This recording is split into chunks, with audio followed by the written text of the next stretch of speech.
रामकृष्ण हरी. सार्थ श्री ज्ञानेश्वरी. अध्याय 11वा. विश्वरूप दर्शन योग.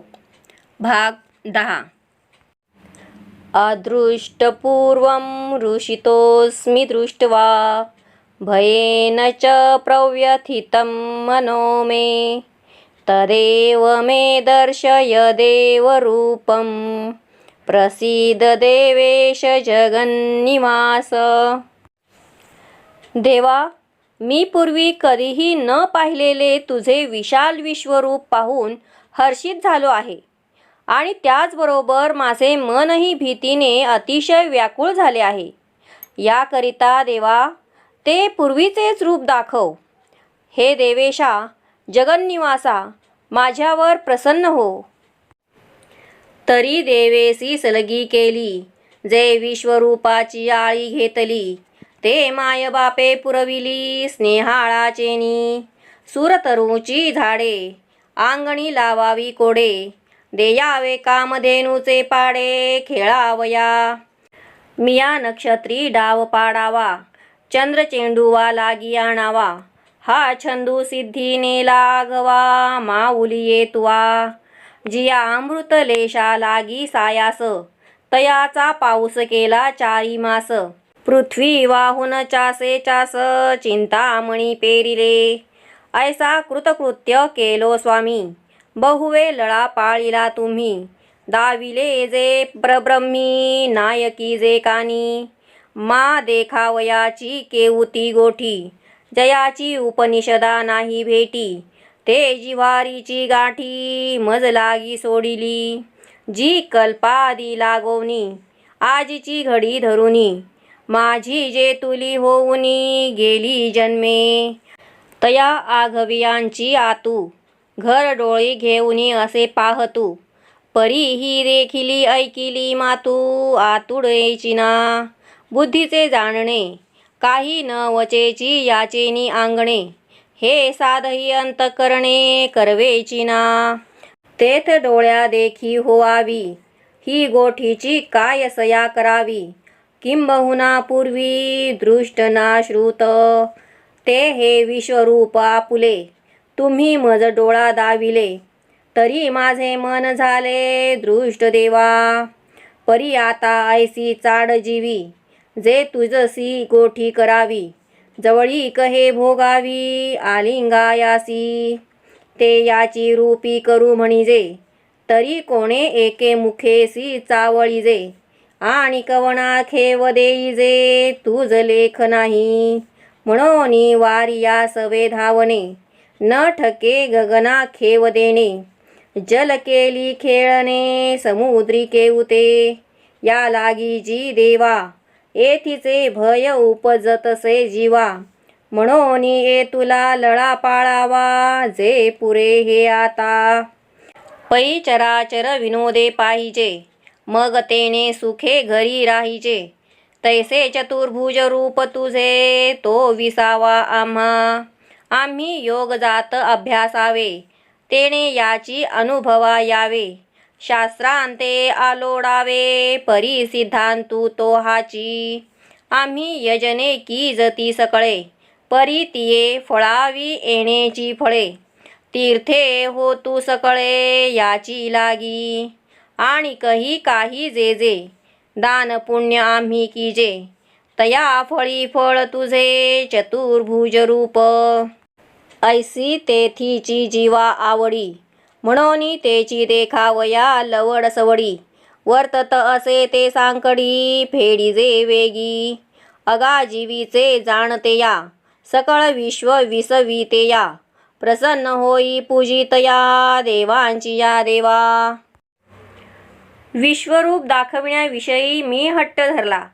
देवाशी मी लढिवाळपणा केला, आणि तो प्रेमळ भक्तांचे मायबाप असलेले तुम्ही हट्ट पूर्ण केला. कल्पवृक्ष अंगणामध्ये जसे कौतुकाने लावावेत, कामधेनूंची वासरे जशी खेळण्याकरिता द्यावीत, मला फाशांच्या ऐवजी नक्षत्रे खेळावयास द्यावीत, आणि चेंडूच्या ऐवजी चंद्र द्यावा. यासारखा विश्वरूप दर्शनाचा हट्ट तू माऊली सिद्धीस नेला. ज्या अमृताच्या थेंबासाठी देवांनी समुद्रमंथन केले, त्या अमृताचा तू 4 महिने पाऊस पाडलास आणि जमीन उत्तम रीतीने तयार करून तिच्या वाफ्यात चिंतामणींची पेरणी केली. त्याप्रमाणे स्वामी, तुम्ही मला कृतकृत्य केले आहे. माझे अनेक लाड तुम्ही पुरविलेत. जे शंकराने विष्णूने कानांनीही ऐकले नाही ते विश्वरूप आपण मला दाखविले. हरिहरांना विश्वरूप पाहण्याची गोष्ट कोठून साध्य असणार? उपनिषदांत देखील ज्याचे दर्शन होत नाही ती अंतःकरणातील गोष्ट आपण माझ्यासाठी उघड केलीत. कल्पाच्या प्रारंभापासून आजपर्यंत माझे अनेक जन्म होऊन गेले आहेत. त्या सर्व जन्मांचा मी झाडा घेऊन पाहत आहे, परंतु विश्वरूप दर्शनाची गोष्ट कोठे ऐकलेली नाही किंवा पाहिलेली आढळत नाही. बुद्धीचे ज्ञान या विश्वरूपाच्या अंगणापर्यंत देखील कधी जात नाही. अंतःकरणाला याच्याविषयी कल्पना देखील करवत नाही. अशा स्थितीत ते विश्वरूप डोळ्यांनी प्रत्यक्ष पाहावे याबद्दलची गोष्ट बोलावयास मी धजलो. किंबहुना असे पूर्वी कधीही ऐकले नाही आणि पाहिलेलेही नाही. ते हे आपले विश्वरूप तुम्ही माझ्या डोळ्यांना प्रत्यक्ष दाखविलेत. त्यामुळे माझे मन आनंदाने भरून आले आहे. परंतु आता माझ्या मनात अशी इच्छा निर्माण झाली आहे की तुमच्याबरोबर गोष्टी करून तुमचे सान्निध्य भोगावे आणि तुम्हाला प्रेमाने आलिंगन द्यावे. तरी तेच या रूपात करू म्हटले तर तुमच्या कोणत्या मुखाबरोबर बोलावे आणि कोणा एका देहाला आलिंगन द्यावे? कारण तुझ्या स्वरूपाला अंतपार नाही. जसे वाऱ्याबरोबर जलद धावणे शक्य होणार नाही, विराट आकाशाला आलिंगन देता येणार नाही, विशाल सागरामध्ये जलक्रीडा करणे शक्य होणार नाही. याकरिता देवा, तुझ्या विराट विश्वरूपापासून भीती निर्माण झाली आहे. म्हणून पूर्वीचे रूप दाखविण्याची इच्छा पूर्ण करावी. तसेच विशाल पसरलेले विश्वरूप आता आवरून घ्यावे. समाधानाने चराचराचे अवलोकन केले असता पुन्हा जसे घरीच राहावेसे वाटते, त्याप्रमाणे तुझे विश्वरूप पाहिल्यानंतर आता विश्रांतीसाठी पुन्हा पहिले चतुर्भुज रूप पाहावे असे वाटते. आम्ही योगाचा अभ्यास केला तरी त्या आधारे चतुर्भुज रूप पाहावयास मिळणार आणि शास्त्रांचा अभ्यास केला तरी सगुण साक्षात्कार प्राप्त व्हावा असा सिद्धांत आहे. आम्ही अनेक प्रकारचे यज्ञ करावेत आणि त्याचे फळ म्हणजे चतुर्भुज रूप प्राप्त व्हावे. सकल तीर्थयात्रा केल्या त्यासुद्धा याचसाठी.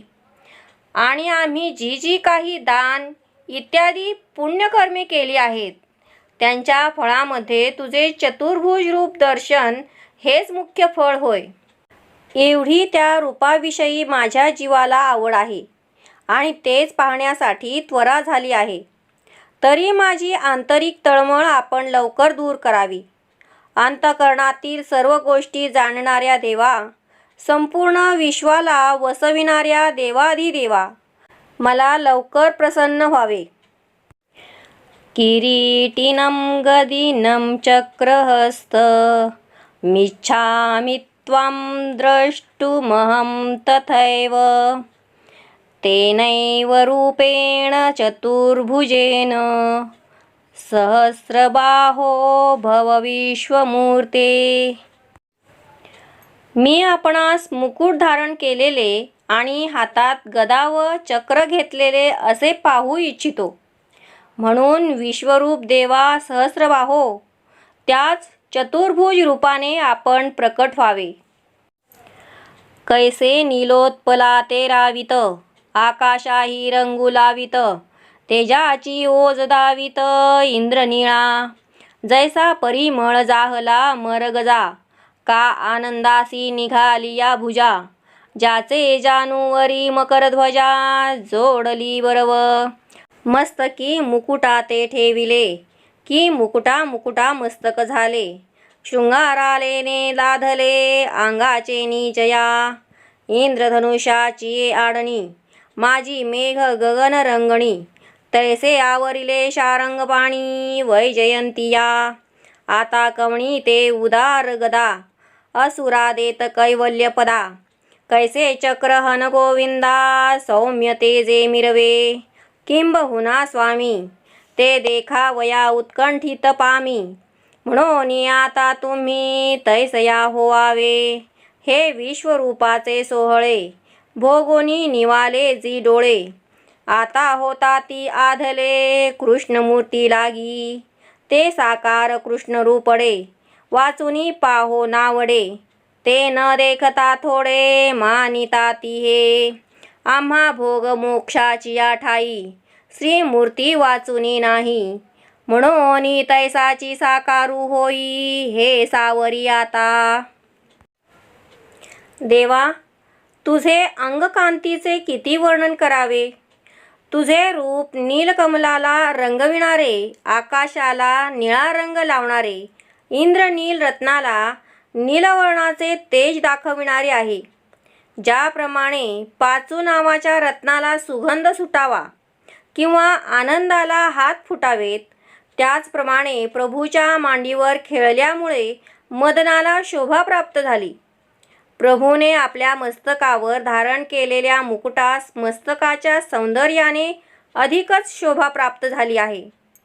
प्रभूच्या अंगच्या दिव्य प्रभेने शृंगारास अधिकच शोभा येते. आकाशमंडळामध्ये इंद्रधनुष्याच्या वर्तुळात जसा मेघ हा शोभून असतो, त्याप्रमाणे वैजयंती माळेने श्रीकृष्ण शोभून दिसत होते. कशी ती उदार गदा की जी असुरांना देखील मोक्षपद देते आणि ते सुदर्शन चक्र देखील कसे सुंदर की जे सौम्य तेजाने मिरवित आहे. अधिक काय सांगावे स्वामीन, ते रूप पाहण्यासाठी मी अतिशय उत्कंठित झालो आहे. म्हणून आपण आपले तेच चतुर्भुज रूप धारण करावे. हे अगाध विश्वरूपाचे सुखसोळे भोगून माझे डोळे निवले आहेत.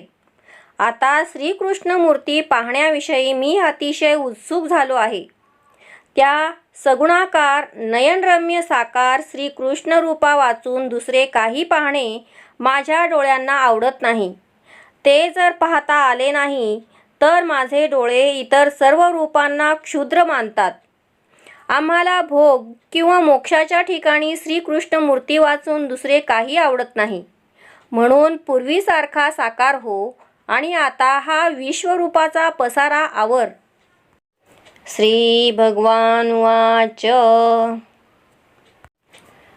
मया प्रसन्नेन तवार्जुनेदं रूपं परं दर्शितमात्मयोगात्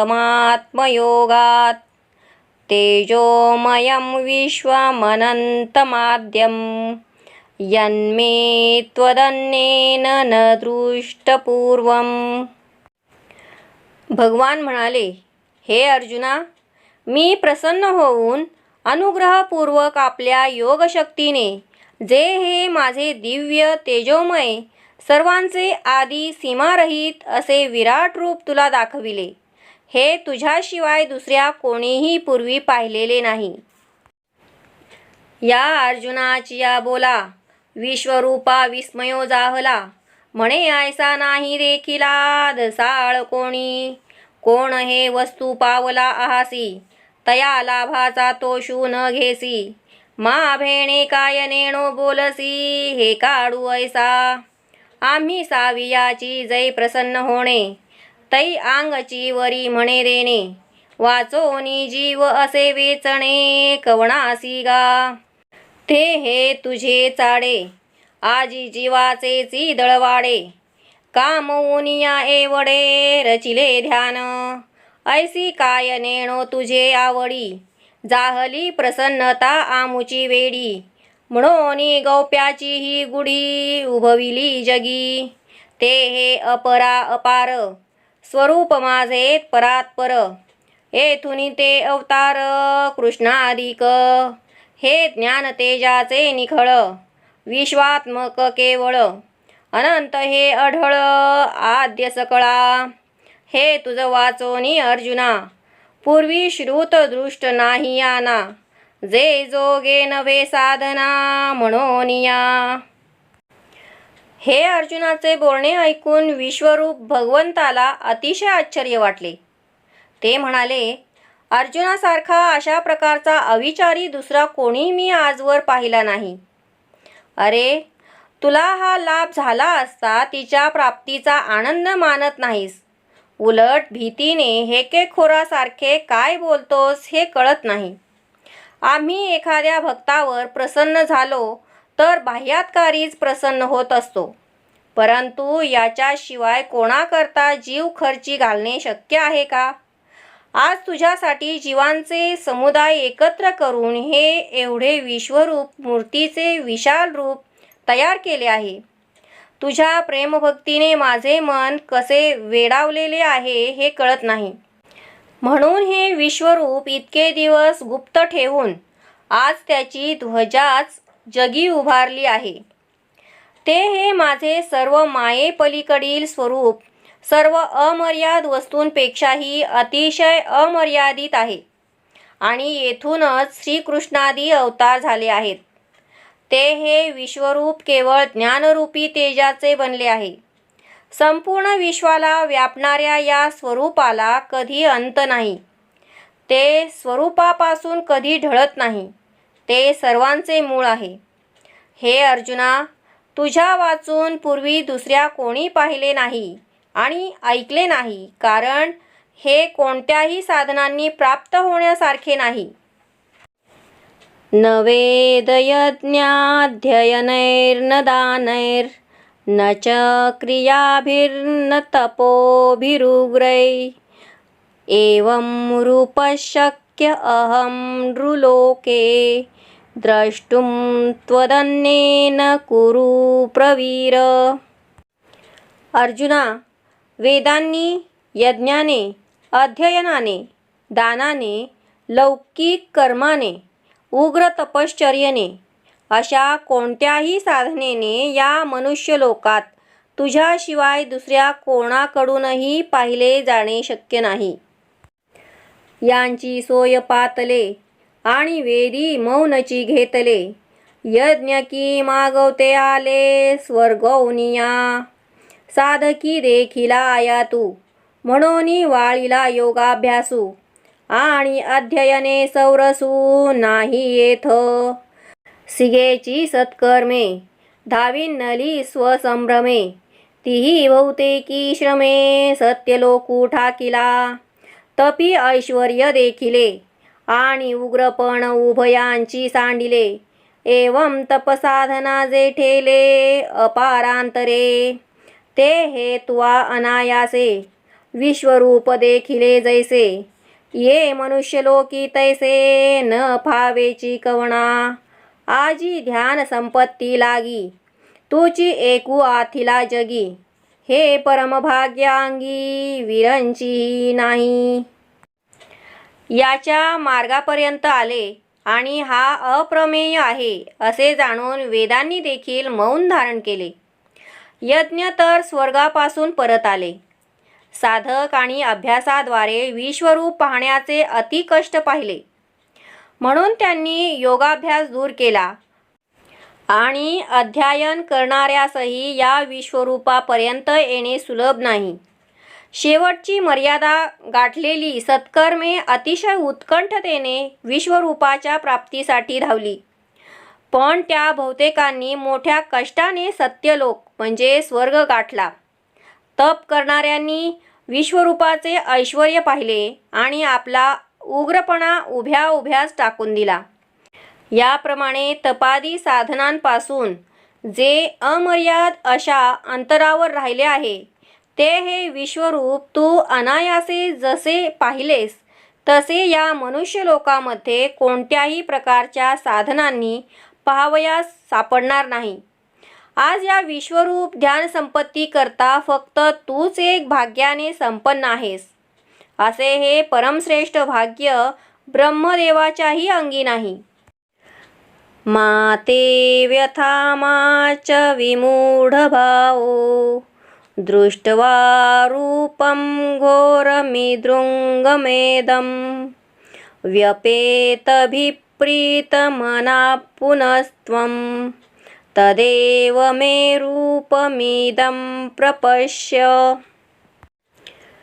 हे अर्जुना, हे असले माझे विक्राळ रूप पाहून तू व्यथित होऊ नकोस आणि मूढासारखाही होऊ नकोस.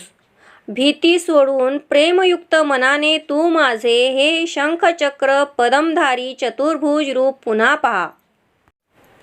म्हणोनी विश्वरूप लाभे श्लाघ, येथीचे भय नेघ नेघ. हे वाचूनी अन्य चांग न मनी काही. हा गा समुद्र अमृताचा भरला आणि अवसात वर पडा जाहला. मग कोणीही आती ओसंडिला बुडी जेल म्हणोनी. ना तरी सोनयाचा डोंगरू येसणा न चले हा थोरू. ऐसे म्हणोनी अभेरू करणे घडे. दैवे चिंतामणी लेईजे की हे ओझे म्हणोनी सांडिजे. कामधेनू दवडिजे न पोसवे म्हणोनी. चंद्रमा आलिया घरा म्हणे निघे करी तोसी उबारा. पडी साई पाडी तोसी दिनकरा परता सर. तैसे ऐश्वर्य हे महातेज आजी हाता आले आहे सहज. की येथ तू जगजबज होवावी का. परी नेणसीच गावडिया काय कोपो आता धनंजया. आंग सांडोनी छाया आलिंगी तो सीमा. हे नव्हे जो मी साचे येथ मन करुणिया काचे. प्रेम धरिसी अवगणियेचे चतुर्भुज जे. तरी अजूनी वरी पार्था सांडी सांडी हे व्यवस्था. ये विषयी आस्था करिसी जणे. हे रूप जरी घोर विकृती आणि थोर. तरी कृत निश्चयाचे घर हेची करी. कृपण चित्त वृत्ती जैसी रोवोनी घाली ठेवया पासी. मग नुसधेनी देहेसी आपण असे. का अजात पक्षिया जवळा जीव ठेवोनी अविसाळा. पक्षिणी अंतराळा माझी जाय. ना ना गाय चरे डोंगरी परिचित्त बांधिले वत्से घरी. तैसे प्रेम येथीचे करी स्थानपती. ये रे वरी चिलेनी चित्ते बाह्य सख्य सुखा पुरते. भोगी जो का श्रीमूर्ती ते चतुर्भुज. परी पुढत पुढती पांडवा हा एक बोलू न विसरावा. जे ये रूपी हुनी सद्भावा नेदावे निघो. हे कही नव्हतेची देखिले म्हणोनी भय जे तुझ उपजले. ते सांडी येथ संचले असो दे प्रेम. आता करू तुझ या सारिखे ऐसे म्हणितले विश्व तो मुखे. तरी मागील रूप सुखे न्याहाळी पातू. म्हणून विश्वरूपाच्या दर्शनाने तू धन्य झाला आहेस हे जाण. ह्या विश्वरूपाची भीती मुळीच बाळगू नकोस आणि या दर्शनाशिवाय दुसरे काही चांगले आहे असे मनात देखील आणू नकोस.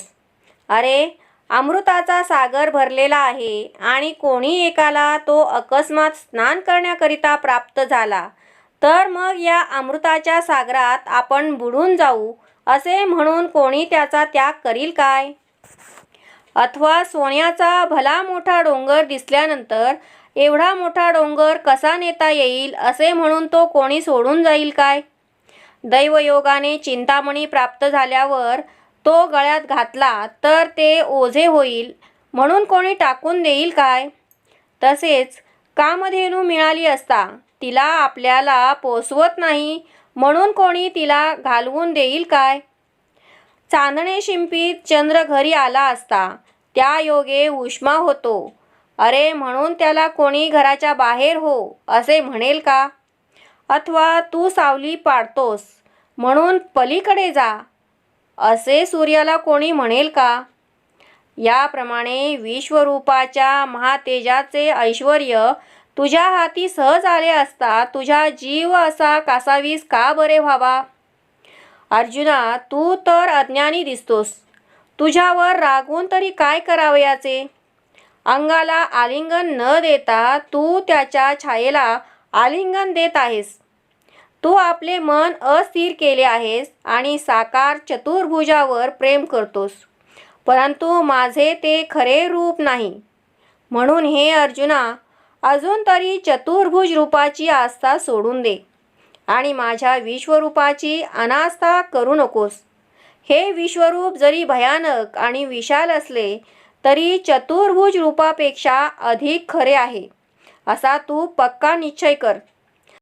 जो कृपण मनुष्य आपले मन द्रव्याच्या साठ्याजवळ ठेवून फक्त शरीराने जगात कर्म करत असतो, किंवा पंख न फुटलेल्या अशा पिलांजवळ घरट्यात आपला जीव ठेवून पक्षिणी आकाशात विहार करीत असते, अथवा गाय जरी डोंगरावर चरत असली तरी तिचे चित्त जसे घरी बांधून ठेवलेल्या वासराकडे असते, तसे तुझे प्रेम माझ्या या विश्वरूपाचे ठिकाणी कायम ठेव. बाकी वर मनाच्या समाधानासाठी माझ्या चतुर्भुज रूपाचे ध्यान कर.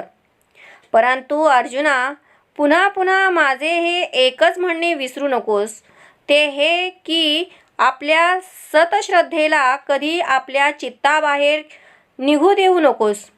या विश्वरूपावर पूर्ण श्रद्धा ठेव.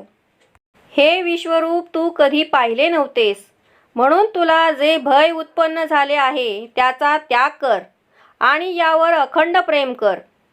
पुढे भगवान श्रीकृष्ण म्हणाले, अर्जुना, तुझ्या म्हणण्याप्रमाणे मी आता तुला पूर्वीचे चतुर्भुज रूप दाखवितो, ते तू खुशाल बघ.